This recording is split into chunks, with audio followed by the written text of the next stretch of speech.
Madam, বিকাশবাবু আপনাকে ডাকছেন। ধরো, আমি আসছি। সবার সামনে বারবার এভাবে চেম্বারে ডাকো কেন? আমার ভীষণ লজ্জা করে। সবাই কি ভাববে? দেখো, কে কি ভাবলো তাতে আমার কিচ্ছু এসে যায় না। কিন্তু তোমার আমার এই সম্পর্কটা যদি তোমার দাদা মেনে না নেন? তুমি চিন্তা করো না, আমি ঠিক আমার দাদাকে রাজি করিয়ে নেব। এই ছাড়ো, কি করছো? কেউ যদি দেখে নেয়? দেখুক, আমাদের সম্পর্কটা তো অনেকদিন হলো। আর তাছাড়া আমি কি অন্যের বইয়ের হাত ধরেছি? আমি আমার নিজের বইয়ের হাত ধরেছি। এখনো তো হয়নি মশাই। হ্যাঁ, তা হওনি। এদিকে তাকাও, তুমি দেখো, আমি তোমাকে ছাড়া কখনো কাউকে কোনোদিন বিয়ে করব না। সত্যি? সত্যি। না না, আমি এখন খাবো না, আমি আঙ্কেলের সঙ্গে খাবো। ও তাই তো দেখতাছি, মামা বাবু আহনের আগে মায়ের ছাড়া মুখে অন্ন উঠতো না, আর অহন মামা বাবুই সব হয়ে গেল। আচ্ছা, ও যখন চাইছে তখন খাক না আমার সঙ্গে। আপনাকে একটা কথা বলা হয়নি। হ্যাঁ। কলকাতা আমার মেলা কাজ পড়ে আছে, মানে আমাকে কদিনের জন্য কলকাতা যেতে হবে। ও, ওই বোধা শিবানী এলো। ও যখন এসে পড়েছে তখন একসঙ্গে খেয়ে নিলেই তো ভালো হয়। এই যে শিবানী ম্যাডাম, হ্যাঁ দাদা, কাজকর্ম কেমন চলছে? খুব ভালো। অফিসে সবাই আমাকে খুব সম্মান করে। তা নয় বুঝলাম, কিন্তু কদিন ধরে দেখছি ফিরতে তোমার রাত হচ্ছে। কি করব বলো বৌদি, কাজের চাপ তো বেড়েছে। এই দেখো না, কালকেই আমাকে সকালবেলা মেরিকে ভিজিট করতে যেতে হবে। তোমরা বরং খেতে বসো, আমি এক্ষুনি চেঞ্জ করে আসছি।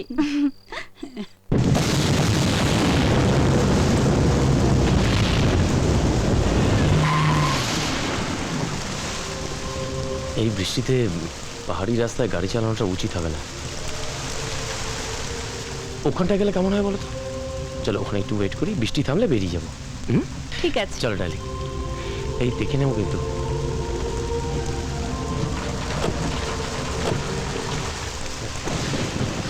বৃষ্টি রে বাবা।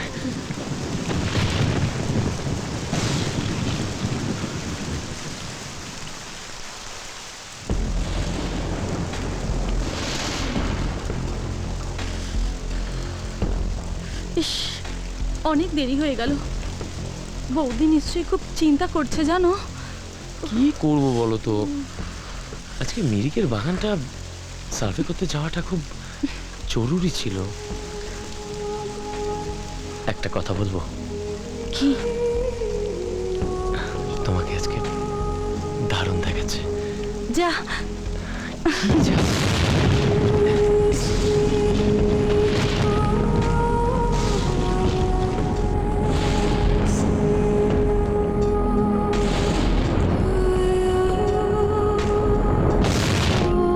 এই দেখো, এটা ধরো, ঠিক করে ধরো।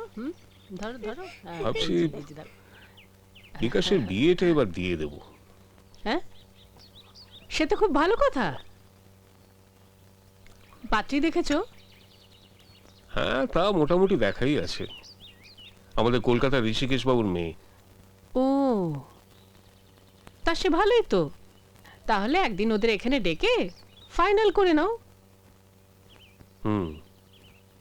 আমি বরং কালই ওনাদের আসতে বলি।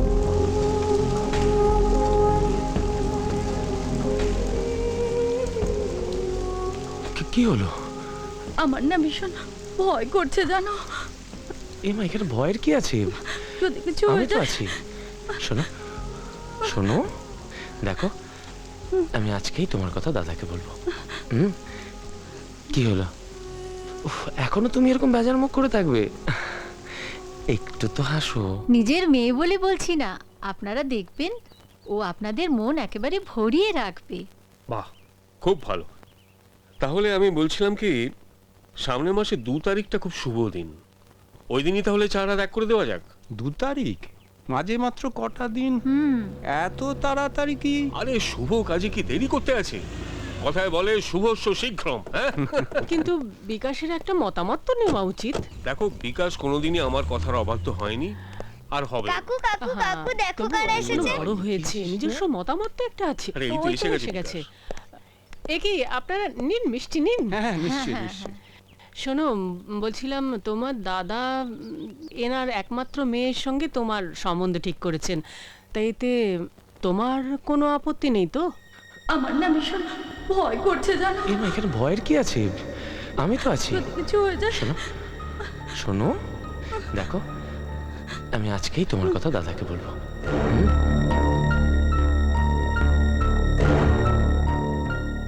কি রে, চুপ করে আছিস কেন? কিছু বল। তোমরা যা ঠিক করেছো সেখানে আমি আর কি বলবো? আমি কি কোনোদিন তোমাদের কোনো কথার অমত করেছি? হ্যাঁ, বললাম না তোমাকে। আরে কার ভাই দেখতে হবে তো। তাহলে ওটাই ফাইনাল রইলো, সামনের মাসের 2 তারিখ। হুম?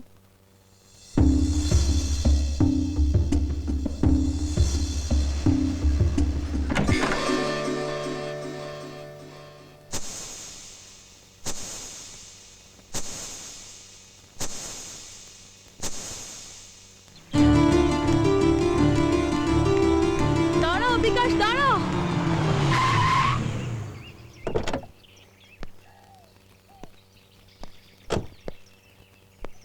কিছু বলবে? কয়েকদিন ধরে দেখছি তুমি আমাকে এড়িয়ে চলছো, কি ব্যাপার বলো তো? কই কিছু না তো। প্লিজ বিকাশ, আমাকে কিছু লুকিও না। সবাই আমাদের ব্যাপারটা জেনে গেছে, 5 জনে 5 কথা বলছে। আজ অফিসে গিয়ে জানলাম তোমার নাকি বিয়ে ঠিক হয়ে গেছে, তাই তোমাকে না পেয়ে। প্লিজ শিবানী, এসব কথা বলার সময় এখন নয়। তার মানে? মানেটা খুব পরিষ্কার। যখন জানতেই চাইছো তখন শুনে রাখো, আগামী পরশুদিন আমার বিয়ে। তবে পাত্রী তুমি নও, দাদার দেখা কলকাতার মেয়ে। বিকাশ, তোমাকে আমি কিছু টাকা দিয়ে দিচ্ছি, পেটের ওই বাচ্চাটাকে তুমি নষ্ট করে দাও, ওকে? ব্যাস বিকাশ, ব্যাস, ইটস এনাফ। জানতে পারি তুমি আমার এত বড় ক্ষতি কেন করলে? কেন করলে? সেদিন সেই ঝড় বৃষ্টি রাতের কথা তুমি ভুলে গেলেও আমার পক্ষে বলা সম্ভব নয়। আমি তোমাকে কখনো ক্ষমা করতে পারবো না বিকাশ। সেদিন তোমার দাদাও আমার বৌদিকে টাকা দিয়ে কিনতে এসেছিল, আজ তুমিও আমাকে টাকা দিয়ে কিনতে চাইছো। তোমাদের অনেক টাকা না, অনেক টাকা না বিকাশ?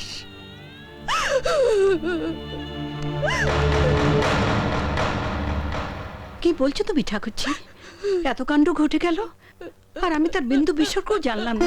তুমি আমাকে ক্ষমা করে দাও বৌদি, কিন্তু তুমি আমার জন্য চিন্তা করো না। আমি যখন তোমাকে কথা দিয়েছি, আমার জন্য তোমার মাথা হেঁট হবে না, কিছুতেই হবে না। পাগলামি করো না তুমি। আমি বেঁচে থাকতে তোমার এই সর্বনাশ আমি কিছুতেই হতে দেব না। মুখ যে আমার পুড়ে গেছে বৌদি, না না, তুমি হাজার চেষ্টা করলেও এই পোড়া দাগ তুলতে পারবে না। মামা পিসি কাঁদছে কেন? পিসিকে কেউ বকেছে? হা ভগবান, এ তোমার কেমন খেলা? আমি আসছি। কোথায় যাচ্ছ? কোথায় যাচ্ছ তুমি? ওই চ্যাটার্জিদের বাংলোয়, ওই শয়তান বিকাশ চ্যাটার্জির কাছ থেকে তো চোখের জলের হিসেব নিতে। না, তুমি ওখানে যেও না। ওখানে গেলে ওরা তোমাকে অপমান করবে।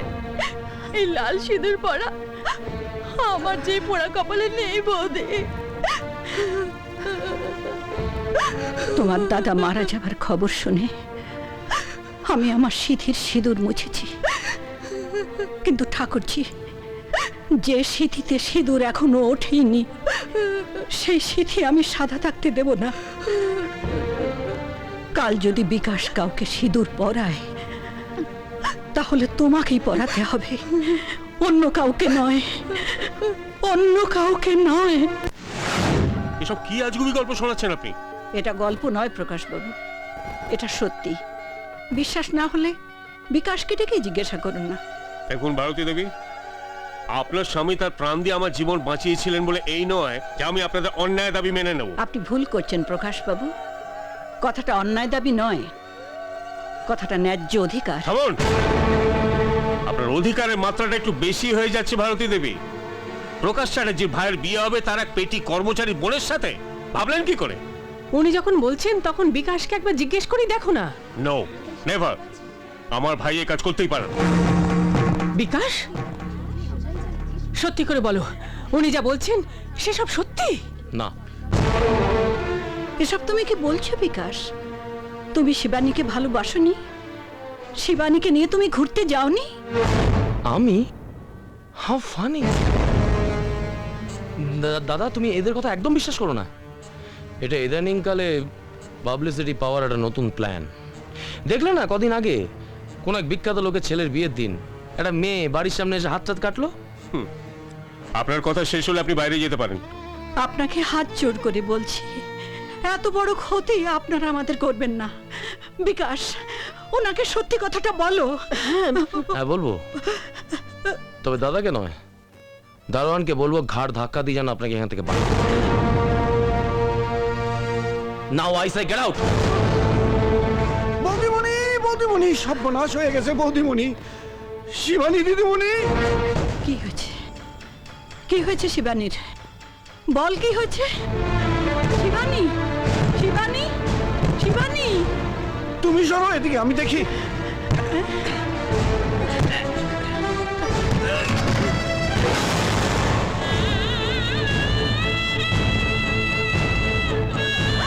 আমি যখন তোমাকে কথা দিয়েছি আমার জন্য তোমার মাথা হেঁট হবে না, কিছুতেই হবে না।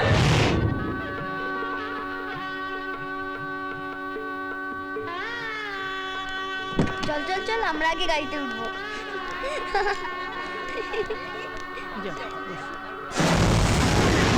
দাঁড়াও বিকাশ।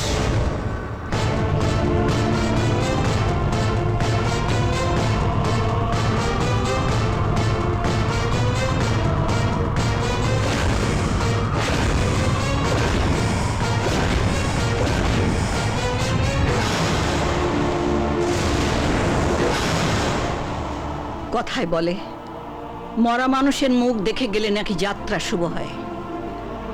শুভ কাজে যাচ্ছ শুনে তোমার যাত্রা শুভ করতে শিবানী নিজেই মরা মানুষ হয়ে গেছে। ওর মুখটা দেখে যাও।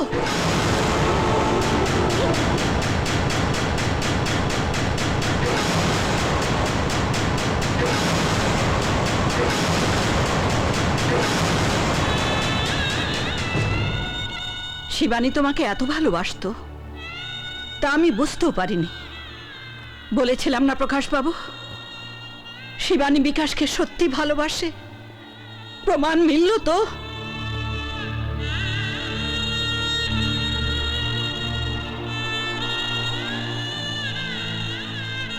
তবে শিবানীর ভালোবাসার দাম বিকাশ ওকে না দিলেও বিকাশের প্রতারণার দাম আমি ওকে দেবই।